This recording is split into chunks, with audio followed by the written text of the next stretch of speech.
बैठा देते हैं, हाथियों पर बैठा देते तो बैठ जाता हूँ। और कभी कभी दिग्भाषा, कभी कभी हमारे पास पहनने के लिए कुछ भी नहीं होता, हम दिगंबर रहते हैं तो वैसे भी हम रह जाते हैं।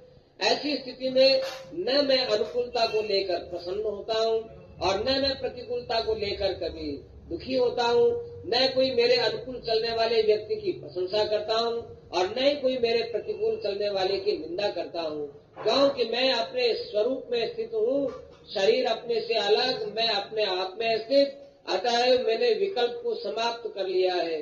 प्रहलाद, ये जो तरह तरह की भ्रांतियां ये चित्त में पैदा होती है, मैंने चित्त को तो मन में लीन कर दिया, मन को बुद्धि में लीन कर दिया और बुद्धि को माया में लीन कर दिया और माया को अपने स्वरूप में लीन कर दिया।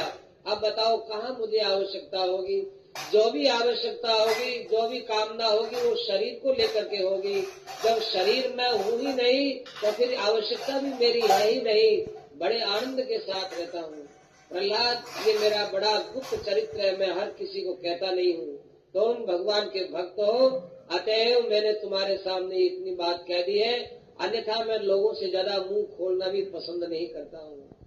प्रहलाद जी महाराज ऐसी मस्ती देख करके, ऐसा ज्ञान सुन करके बड़े प्रसन्न हुए। उन्होंने उनकी पूजा की और वे अपने महल में आ गए। युधिष्ठिर जी कह रहे हैं कि महाराज, आपने ब्रह्मचारियों की, वानप्रस्थियों की, सन्यासियों की बात बताई।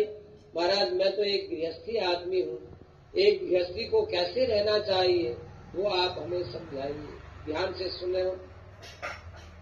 नारद जी कहते हैं कि गृहस्थी का सबसे पहला काम है कि वह अपने गृहस्थ में जो जो कार्य करे, वो कार्य करने से पहले ही भगवान से कह दे कि हे भगवान, ये कार्य मैं आपके अर्पण करने के लिए कर रहा हूँ।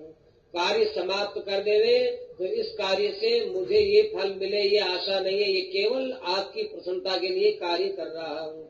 वासुदेवार्पणम साक्षात, भगवान वासुदेव को अपनी सारी क्रियाएं अर्पित कर देनी चाहिए और उसे सत्संग करते रहना चाहिए, भगवान की कथाओं को सुनना चाहिए, संतों के महात्माओं के बीच में बैठकर भगवत तत्व के विषय में जानना चाहिए। जो संसार हमारा त्याग शांति देने वाली बात होगी।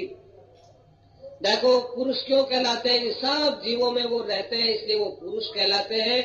इसलिए हमको भगवान की पूजा करनी चाहिए। तब विद्वानों ने, संतों ने, महात्माओं ने भगवान का रूप एक मनुष्य की आकृति के समान बना करके और सबको समझाया कि